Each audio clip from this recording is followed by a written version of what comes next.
During World War II, millions of soldiers didn't just march on orders, they marched on drugs. Behind the gunfire, the tanks, and the banners, there was another invisible weapon shaping the war: amphetamines. The Allies called it benzedrine. The Axis called it pervitin, but both called it energy in a pill. These little white tablets were handed out by the handful, cheap, effective, and legal. In 1939, as Europe burned, military doctors discovered something frightening. A single pill could keep a man awake for 36 hours, kill his hunger, sharpen his focus, and erase fear. Soon, whole divisions were swallowing them like candy. Germany's Blitzkrieg, that lightning-fast invasion strategy, was powered not just by steel and fuel, but by chemistry. Soldiers drove for days without rest, their eyes wide and their nerves on fire. They felt unstoppable, invincible, almost superhuman. But when the pills wore off, hallucinations, heart failure, and madness followed.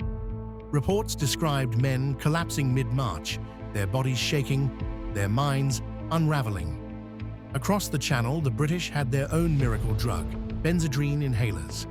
Pilots in the Royal Air Force used them to stay awake during endless bombing raids over Germany.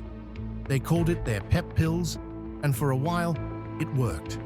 Behind the glowing dials of Spitfires and Lancasters, pilots fought not just enemy planes, but sleep itself. But behind every victory, there were crash landings no one talked about.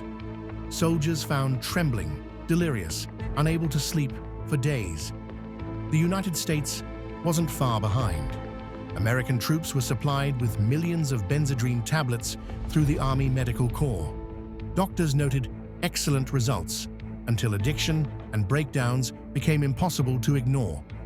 By 1945, the US military had distributed over 200 million tablets. Letters home described soldiers who couldn't stop shaking or who felt their hearts racing even in silence. Some wrote that the war made them feel too awake to ever sleep again.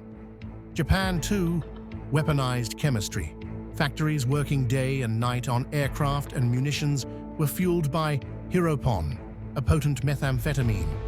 Even kamikaze pilots were sometimes given doses before their final missions, a last burst of energy and fearlessness before death. After the war, those same workers, now addicts, spread the drug through post-war Japan, leading to one of the first national meth epidemics in history. The war had ended, but the addiction it created had only begun.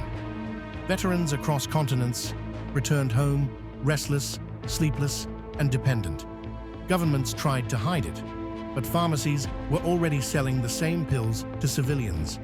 Diet tablets, focus enhancers, mood boosters. The same drugs that once fueled war now fueled peacetime productivity. The world had tasted superhuman energy, and it couldn't forget it. Scientists began to ask, what happens when a world built on adrenaline tries to find peace? Psychiatrists in the 1950s started calling it combat fatigue, but it was more than that. It was a chemical hangover, an entire generation struggling to come down from artificial alertness. Wars end on paper, but chemically, they can echo through the bloodstream for decades. The speed that once helped a soldier survive now haunted him at night. Sleep, once a human right, had become a battle in itself.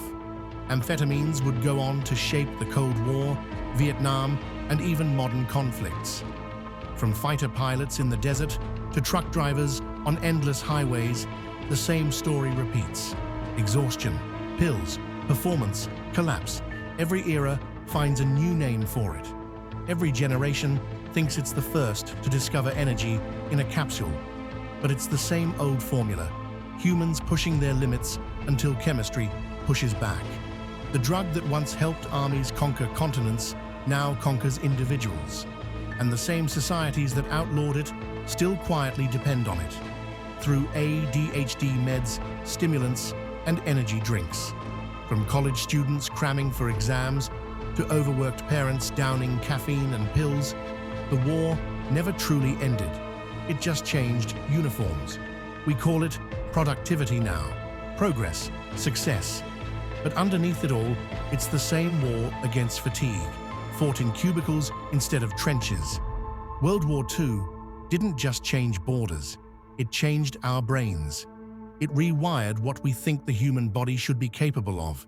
Endless energy, no rest, no weakness. And that expectation became the foundation of modern life. So next time you see an old photo of soldiers marching through mud and fire, remember this: they weren't just fighting each other, they were fighting sleep, fear, and the limits of the human body. And the true secret weapon wasn't a bomb or a bullet. It was a pill that never truly left the battlefield.